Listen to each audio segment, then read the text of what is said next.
इन धमाकों से चारों तरफ धुआं फैल जाता है। न्यूयॉर्क के सबसे ऊंची बिल्डिंग आग के लपेटे में चल रही होती है, लेकिन एक जहाज था जो अभी भी वॉशिंगटन की एयर स्पेस में तेजी से अपने टारगेट की तरफ बढ़ रहा था। और वो टारगेट था प्रेसिडेंट का व्हाइट हाउस या फिर पार्लियामेंट की Capitol Hill building. ID, passport और बोर्डिंग पास की वेरिफिकेशन की जाती है। लेकिन 9/11 अटैक्स 11 सितंबर 2001 की सुबह अमेरिकन के लिए एक आम दिन था। न्यूयॉर्क में लोग ऑफिस पहुंचने के बाद भाग दौड़ में लगे हुए थे और प्रेसिडेंट जॉर्ज बुश वॉशिंगटन से 1100 मील दूर फ्लोरिडा का एक स्कूल फंक्शन अटेंड करने पहुंचे थे। मगर सुबह के 8:46 पर बॉस्टन के लोगन इंटरनेशनल एयरपोर्ट से टेक ऑफ हुई अमेरिकन एयरलाइंस की फ्लाइट 11 अचानक से न्यूयॉर्क की सबसे ऊंची बिल्डिंग वर्ल्ड ट्रेड सेंटर के नॉर्थ टावर में जाकर क्रैश हो जाती है।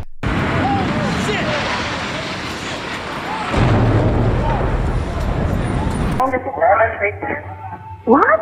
737? What? The World Trade Center. Who are you talking to? Oh, God.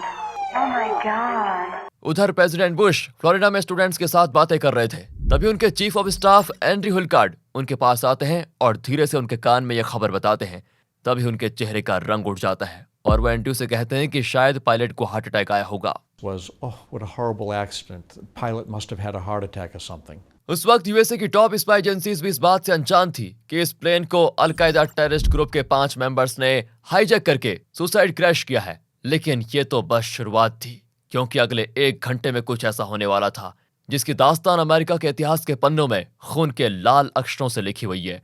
तो आखिर कैसे 9/11 के डेडली अटैक्स को प्लान किया गया, इस अटैक के पीछे किसका हाथ था और कैसे यूएसए गवर्नमेंट ने ऐसे फ्यूचर अटैक्स को रोकने के बहाने से सालों तक सिविलियंस के राइट्स को एक्सप्लॉइट किया, चलिए जानते हैं इस वीडियो में। We're just getting reports in now that a plane has crashed into the World Trade Center. 2 planes have crashed into the World Trade Center in New York. There have been a series of terrorist Today, our fellow citizens, our way of life, our very freedom came under attack in a series of deliberate and deadly terrorist acts. I'm on the 83rd floor. I'm gonna die, aren't I? No.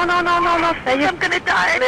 Liv, say your prayers. We're gonna think positive because you gotta help each other get off the floor. I'm Now. gonna die. पहले crash के 17 minute के बाद पता चलता है कि 5 hijackers ने United airlines की फ्लाइट 175 को भी हाईजैक कर लिया है। लेकिन अब काफी देर हो चुकी थी, क्योंकि हाईजैकर्स इस प्लेन को वर्ल्ड ट्रेड सेंटर के साउथ टावर में ले जाकर क्रैश कर चुके थे। इन धमाकों से चारों तरफ धुआं फैल जाता है। न्यूयॉर्क के सबसे ऊंची बिल्डिंग आग के लपेटे में चल रही होती है और चारों तरफ अफरा तफरी मच जाती है। वहां फ्लोरिडा में चेहरे पर बेचैनी छिपाए एंड्रयू कार्ड फिर क्लास पहुंचते हैं और प्रेसिडेंट बुश के कानों में कुछ 11 वर्ड्स में बताते हैं कि अमेरिका पर टेररिस्ट अटैक हुआ है। ये सुनकर प्रेसिडेंट बुश के चेहरे का रंग बदल जाता है, लेकिन बच्चों के सामने वो पैनिक नहीं करना चाहते थे, इसलिए वो जैसे तैसे खुद को संभालते हुए क्लास को कंटिन्यू करते हैं। हालांकि इसे लेकर फ्यूचर में उन्हें काफी क्रिटिसाइज भी किया गया था, लेकिन उनका कहना था कि मैं बच्चों के सामने पैनिक नहीं होना चाहता था। उधर वॉशिंगटन में सिक्योरिटी एजेंसीज के हेडक्वार्टर में खबर आ जाती है कि 2 और प्लेन्स हाईजैक हो चुके हैं, जिसमें से पहली अमेरिकन एयरलाइंस की फ्लाइट 77 थी जो वॉशिंगटन से लॉस एंजलिस के सफर के लिए निकली थी और इस फ्लाइट में भी 5 हाईजैकर्स थे। वहीं दूसरी यूनाइटेड एयरलाइंस फ्लाइट 93 थी। न्यू जर्सी से कैलिफोर्निया जाने वाली इस फ्लाइट में 4 हाईजैकर्स थे। इन दोनों फ्लाइट्स को हाईजैकर्स वॉशिंगटन डीसी की तरफ मोड़ लेते हैं और कुछ ही मिनटों में फ्लाइट 77 यूएस डिफेंस के हेडक्वार्टर पेंटागन की वेस्ट साइड में क्रैश हो जाती है, जिसके 23 मिनट के बाद वर्ल्ड ट्रेड सेंटर का साउथ टावर पूरी तरह से कोलैप्स हो जाता है और हजारों लोग मारे जाते हैं, जिससे पूरे अमेरिका में खौफ का माहौल बन जाता है। डिफेंस एजेंसीज यूनाइटेड स्टेट के पूरे एयर स्पेस को शट डाउन कर देती है। सभी प्लेन्स को आसपास के एयरपोर्ट्स पर लैंड करवा दिया जाता है। लेकिन एक जहाज था जो अभी भी वॉशिंगटन की एयर स्पेस में तेजी से अपने टारगेट की तरफ बढ़ रहा था और वो टारगेट था प्रेसिडेंट का व्हाइट हाउस या फिर पार्लियामेंट की कैपिटल हिल बिल्डिंग।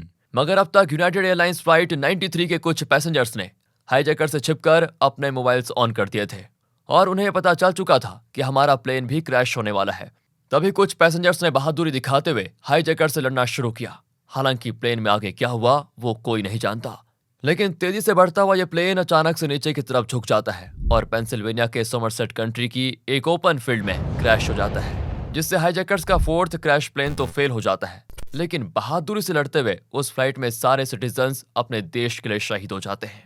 डर, खौफ और टेंशन के माहौल में कुछ घंटे इस तरह बीतते हैं और दोपहर को यह खबर आती है कि 9/11 के टेरर अटैक्स में 3000 से भी ज्यादा लोग मारे गए हैं और 6000 से ज्यादा सिटीजन्स सीरियसली इंजर्ड हैं। पूरी दुनिया में सन्नाटा फैल जाता है, जिसके बीच अपनों को खो चुके लोगों की रोने की चीखें गूंज उठती हैं।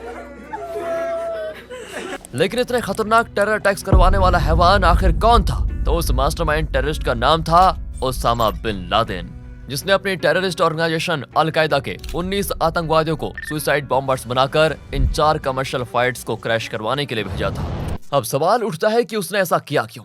इसे लेकर साल 2004 में ओसामा बिन लादेन एक टेप रिकॉर्डिंग रिलीज करता है, जिसमें वो बताता है कि इन अटैक्स को करवाने के पीछे कई कारण थे, जैसे कि यूएसए मिडिल ईस्ट में इंटरफेस कर रहा था, इजराइल को सपोर्ट कर रहा था, इराक के अगेंस्ट कई सैंक्शंस डिक्लेयर कर रहा था और मुस्लिम के अगेंस्ट होने वाले वायलेंस को सपोर्ट कर रहा था। इसीलिए हम अमेरिका को सबक सिखाना चाहते थे।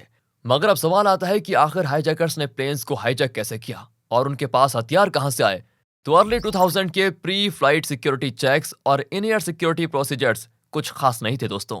एयरपोर्ट्स के एंट्रेंस पर सिर्फ एक बेसिक मेटल डिटेक्टर लगा होता था, जो सिर्फ लार्ज मेटल आइटम्स को ही ट्रैक कर सकता था। ऐसे में अल-कायदा ने यूएस एयरलाइन सिक्योरिटी के इन लूप होल्स को अपना निशाना बनाया और 19 के 19 हाईजैकर्स ने छोटी सी नाइफ्स और बॉक्स कटर्स को अपने कपड़ों में और बैग्स में छिपा लिया और इजीली सिक्योरिटी ब्रीच करके प्लेन्स में सवार हो गए। उस वक्त की फ्लाइट सिक्योरिटी प्रोसीजर्स भी कुछ खास नहीं थे, जैसे कि फ्लाइट अटेंडेंट्स के पास कॉकपिट डोर्स की चाबी होती थी। ऐसे में जब हाईजैकर्स ने प्लेन को हाईजैक किया, तब उन्होंने बॉक्स कटर्स की नोक पर फ्लाइट अटेंडेंट्स को धमका दिया और कॉकपिट का दरवाजा खुलवाकर फ्लाइट को हाईजैक कर लिया। जिसके बाद जो दर्दनाक हादसे हुए उसकी तो हम बात कर ही चुके हैं दोस्तों। चलिए अब जानते हैं इन अटैक्स के बाद यूएस गवर्नमेंट ने क्या एक्शंस लिए। तो सबसे पहले ओसामा बिन लादेन का सर्च ऑपरेशन शुरू किया गया और 9/11 अटैक्स के 10 साल के बाद 2 मई 2011 के दिन यूएस आर्मी ने पाकिस्तान में घुसकर इस टेररिस्ट को मौत के घाट उतार दिया। Tonight, I can report to the American people and to the world that the United States has conducted an operation that killed Osama bin Laden, the leader of Al-Qaeda. वहीं मिडिल ईस्ट में USA के जिस interference का बहाना देकर al Qaeda ने ये terrorist attacks किए थे, अमेरिका ने मिडिल ईस्ट में अपनी उस पकड़ को और ज्यादा मजबूत बना लिया और मिलिट्री बेसेस खड़े कर दिए, जहां कई मिलिट्री और स्पाई ऑपरेशंस करके उन्होंने कई टेररिस्ट को मार डाला, जिसमें ट्रिलियंस ऑफ डॉलर्स खर्च किए गए। इसके अलावा यूएसए के साथ दुनिया भर के एयरपोर्ट्स में सिक्योरिटी चेक्स को 10 गुना पावरफुल बना दिया गया। आज एयरपोर्ट्स में फुल बॉडी स्कैन होते हैं, हर एक बैग चेक होता है और मैंडेटरी पर्सनल आईडी, पासवर्ड और बोर्डिंग पास की वेरिफिकेशन की जाती है। लेकिन 9/11 अटैक्स के बाद यूएस गवर्नमेंट की जिस हरकत की दुनिया भर में निंदा की गई, वो था यूएसए पैट्रियट एक्ट 2001। जी हाँ दोस्तों, अमेरिका की कांग्रेस गवर्नमेंट ने अटैक्स के 6 हफ्तों के बाद हड़बड़ी में यूएसए पैट्रियट एक्ट को पास कर दिया। पार्लियामेंट के कुछ पॉलिटिशियंस ने तो बिल पढ़े बिना ही साइन कर दिया और इसी एक्ट ने सिविलियंस के राइट को सालों तक एक्सप्लॉइट किया। दरअसल पैट्रियट एक्ट यूएस गवर्नमेंट को पूरी पावर एंड अथॉरिटी देता है कि वो अपने ही सिटीजन्स की पर्सनल लाइफ की जासूसी कर सके। ऑफिसर्स और कई गवर्नमेंट एजेंसीज को सिटीजन्स के रिकॉर्ड्स, पेपर्स, डॉक्यूमेंट्स, यहाँ तक कि फोन कॉल्स तक टैप करने की परमिशन मिल गई। यानी इस टेररिस्ट अटैक को एक एक्सक्यूज की तरह इस्तेमाल करके गवर्नमेंट ने अपने खिलाफ बोलने वाले लोगों को चुप करवा दिया। कई लोग पैट्रियट एक्ट के इस गलत इस्तेमाल के बारे में जानते तो थे, लेकिन कोई बोल नहीं पाया। लेकिन 9/11 अटैक्स के 12 साल के बाद विसल ब्लोअर एडवर्ड स्नोडन ने यूएस गवर्नमेंट की स्पाइंग एक्टिविटीज को एक्सपोज किया। पूरी दुनिया भर में यह खबर फैली कि एनएसए यानी नेशनल सिक्योरिटी एजेंसी डेली लाखों टेलीकॉम कस्टमर्स के फोन रिकॉर्ड्स कलेक्ट कर रही है, और वो भी बिना किसी वारंट, बिना किसी एविडेंस के और लोगों को बताए बिना। जिसके बाद इन स्पाइंग एक्टिविटीज पर कई रिस्ट्रिक्शंस लगे और फाइनली जून 2015 में प्रेसिडेंट ओबामा ने यूएसए फ्रीफॉर्म एक्ट साइन किया, जिसने यूएसए पैट्रियट एक्ट को पूरी तरह से रिप्लेस कर दिया। और आज अमेरिका के सिटीजन्स टेररिज्म के साथ अपनी गवर्नमेंट की स्पाइंग एक्टिविटीज के सामने भी सेफ एंड सिक्योर फील करते हैं। तो दोस्तों, आज के लिए बस इतना ही। अब आप हमें कमेंट से बताइएगा कि क्या कभी दुनिया भर में फैले टेररिज्म के इस इन्फिनिटी लूप को खत्म किया जा सकता है क्या? अगर हाँ तो कैसे? आपके लिए इस केस स्टडी को बताने में हमारी टीम ने काफी एफर्ट्स लगाए हैं। वीडियो अच्छा लगा हो तो लाइक करें, शेयर करें एंड सपोर्ट करें, और ऐसे ही माइंड ब्लोइंग डॉक्यूमेंट्रीज के लिए चैनल को सब्सक्राइब करें। मिलते हैं आपसे अगली वीडियो में।